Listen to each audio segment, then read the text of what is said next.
Hi, my name is Jasmine Pickstock, and in this presentation, I will be exploring the question, to what degree are social media sites like Instagram, Snapchat, and Twitter responsible for the negative beauty standards of women today? So, significance and innovation of this question and project.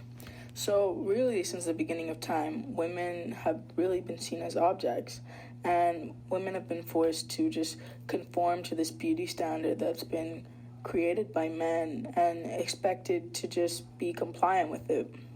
However, like in these recent times today, women have begun standing up to these patriarchal beauty standards and forming their own. In addition to this, there's been a rise in social media. So, although social media has many amazing perks with the rise of social media, there was also a rise of unrealistic beauty standards, typically in women. I've decided to undertake this research because as a woman, I feel that we are constantly faced with double standards due to social media. We're told to be natural, but at the same time, we need to have this perfect hourglass figure. So this research is important because it'll show just how necessary it is for people to understand the impact that social media has on our daily lives. From the research that I've gathered so far, experts believe that social media is having a negative impact on beauty standards of women today because it contributes to lower self-esteem and higher anxiety rates. Sadly, I don't believe that I'll be able to provide just a solid, concrete answer to the problem.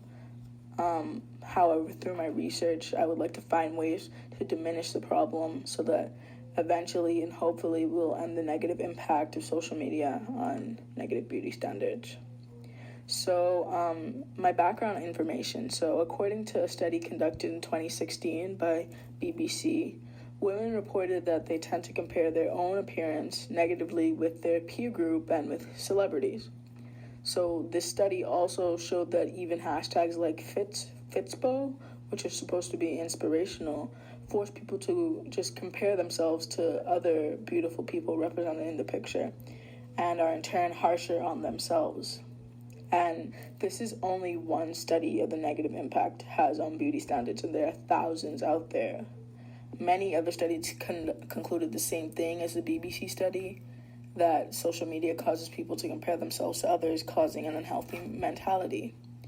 And so, in addition to that background information, I had some key terms while I was doing this research that really helped me to ask better questions and know exactly what I was talking about. And so, those key terms are the words double standard, which is often associated with beauty and normative bodily standards.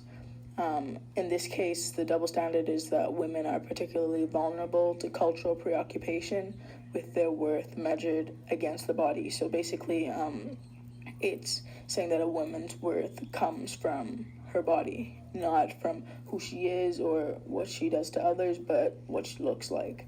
And that leads us into my next key term, which is body image.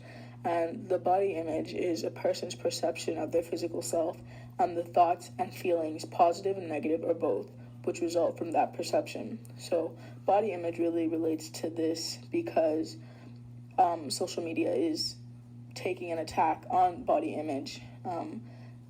Things like comments and likes and followers and even people always being on Instagram or Twitter that look photoshopped and are photoshopped, but there's no way of telling. You think they're just perfect. Impacts people's body image because they all think that they have to look up to this perfect figure when in reality that person is actually fake and the picture's been edited.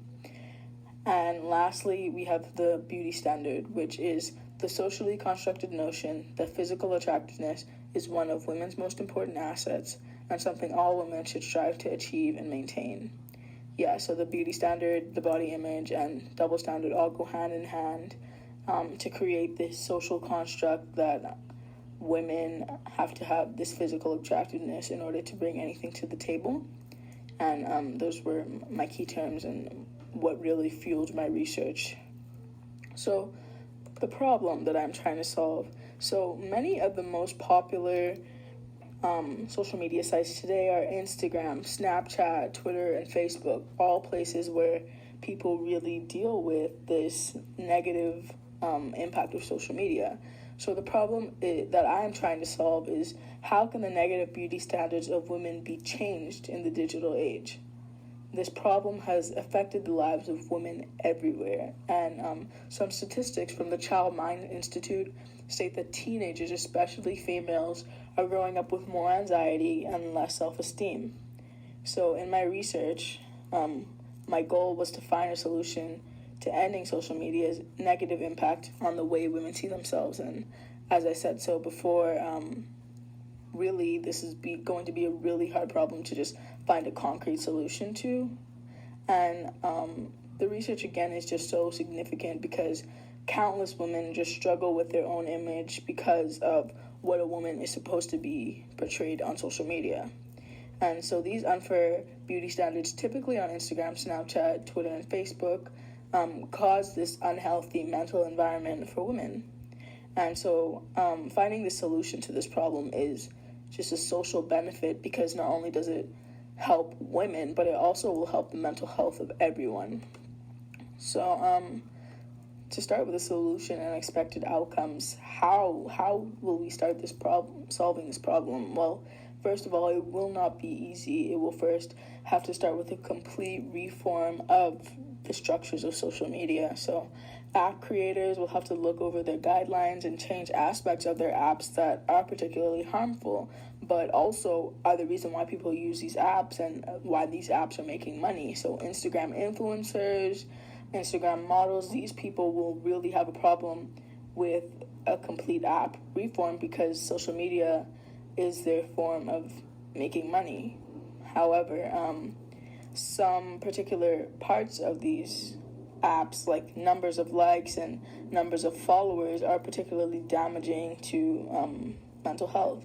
So I think that an adequate solution to the number of likes and number of followers problem is just showing the likes. Is just to stop showing the likes to the public and only show the likes to the owner of the picture. That way, the owner of the picture doesn't have to deal with societal judgment from not getting enough likes. And if this is a problem, maybe the app creators could make it a choice for people to decide if they would like to show their number of likes or if they wouldn't. That way, people can decide. So in addition to taking away these likes, I think that social media sites should also help us to customize our activity feeds.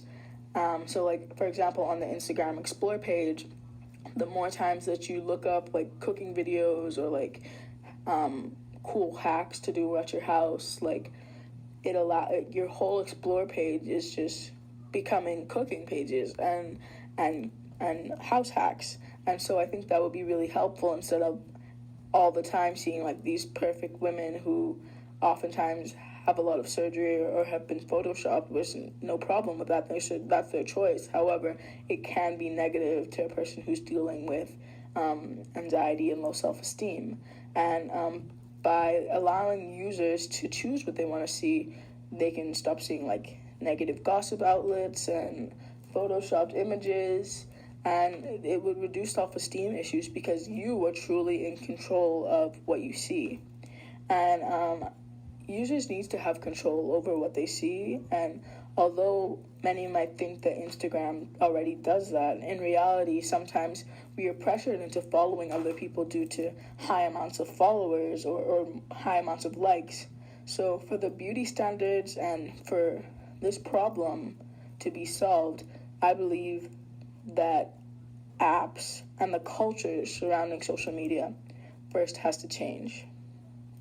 And so that was my research question and my presentation. I hope that I was able to show that social media and like Instagram and Snapchat are really responsible, a lot of it, for the negative beauty standards of women today.